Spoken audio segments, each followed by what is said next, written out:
Bonjour, Simon Brière, votre stratège de marché d'RGO Canada. Donc aujourd'hui, on est le 15 mars avec les choses importantes. 1986 avec grand-papa, avec grand-père dans sa vieille cabane à sucre Moses qu'on avait du fun, petit Brière avec ses frères et sœurs faire les sucres. Donc aujourd'hui, j'ai décidé de reprendre ça un petit peu. Entailler les érables, aller dans le bois en arrière, jouer dans le bois. J'ai même bouilli ma première récolte bon, mais je vous partage ça. Je ne sais pas si c'est pertinent, mais ça m'a fait bien plaisir de vous partager ça. Je ne connais rien, j'apprends là-dedans. Si vous avez des trucs et astuces, n'hésitez pas à m'en parler. OK? Donc, on commence ça $ canadien. Je vous présente trois graphiques qui ont les tendances. On voit ici, là, sur un horizon un peu plus court terme dans la dernière année, ça monte quand même en étapes. Hein? Ça monte, ça consolide, ça monte, ça consolide. Aujourd'hui, on est à 80 cents US. Les tendances sont toujours positives. On garde ça en tête. Sur un horizon un petit peu plus loin, un graphique, disons, des 5 dernières années, rendu à 80, il a peut-être un petit peu plus de résistance des niveaux qu'on n'a pas vraiment été capable de traverser pour la peine. Mais quand même, quand je regarde encore plus long terme, on prend là, le petit, on ouvre, on ouvre, on ouvre, on ouvre, on ouvre. Je regarde ça aujourd'hui.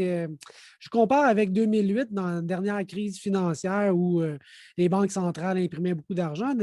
Le dollar canadien est parti de 80, on est allé au-dessus de la parité à 1,5. Donc, je garde ça en tête parce que ça se fait des fois sur, évidemment, 2 ou 3 ans.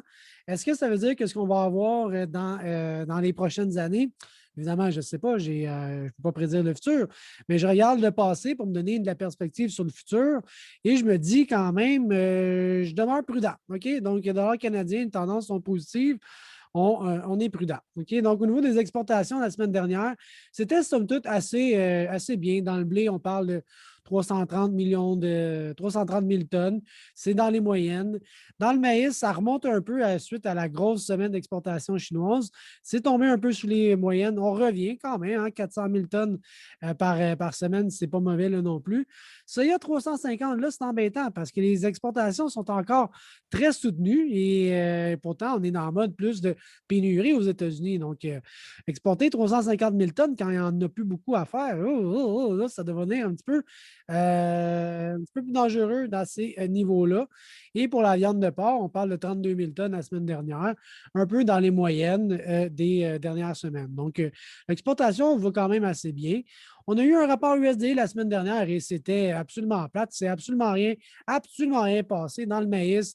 Inchanger les inventaires. Dans le soya, inchanger les inventaires. Aucun changement, en fait, nulle part. Et la même chose dans le blé, rien changé. Donc, statu quo au niveau des bilans offre-demande de l'USDA. On regarde l'Amérique du Sud. Là non plus, dans les bilans, là, très, très, très, très peu de changements. Un petit peu ici dans le maïs, un petit peu ici dans le soya. Mais je dirais statu quo au niveau des bilans USDA par rapport à l'Amérique du Sud. Au Brésil, on est rendu pas mal ici. Là, 50 du soya va être récolté. On est un petit peu en retard comparativement aux années précédentes, mais on rattrape ce retard-là éventuellement. On va redevenir probablement normal. Graphiquement, on regarde ça au niveau du maïs, un peu d'hésitation, mouvement de côté ici, 5,48. Je n'ai pas vraiment de signaux de vente ou d'achat. Fait que je pense qu'on va consolider jusqu'au rapport du 31 mars les ensemencements et les stocks de grains. Au niveau de la nouvelle récolte, les tendances sont positives. Je n'arrive pas vraiment à avoir des signaux techniques d'achat ou de vente. Donc, les tendances sont assez positives. On surveille ça de près. Même chose, je vous dirais, pour le soya. Mouvement de côté, résistance, support, peut-être un petit peu de. Non, c'est assez faible. Je dirais que mouvement de côté, là aussi, jusqu'au rapport. La nouvelle récolte, c'est positif. Je n'ai pas de croisement technique plus qu'il faut. MACD me donne un peu d'indication de vente, mais bouf, c'est très, très mince comparativement à cette tendance haussière qui est assez claire en ce moment. Dans le blé, un sommet, double sommet, support ici. J'ai un signal technique de vente au niveau de mes moyennes mobiles, au niveau de mon MACD. Là, ça va être important de surveiller est-ce que le support va tenir. S'il tient, les prix peuvent rebondir. Mais si on passe à travers avec des signaux techniques de MACD et de moyenne mobile, ça pourrait se gâter un petit peu plus dans le blé. Maintenant, analyse technique ici au niveau de la glycémie, on voit ici un beau croisement MACD, des signaux d'achat assez solides. On voit que je testais mon produit, ma récolte de sirop. On voit très bien le moment où j'ai arrêté de bouillir et j'ai testé le produit. Ça monte en flèche. Ici, on voit une très forte résistance. L'insuline, elle arrive, on redescend. Bingo, on revient à la case des passes. On va faire attention. Moi, je n'ai pas besoin de ça d'un hydromètre, ça ne sert à rien. Juste besoin de prendre une gorgée de sirop, on va te le dire si on est à 63 brix.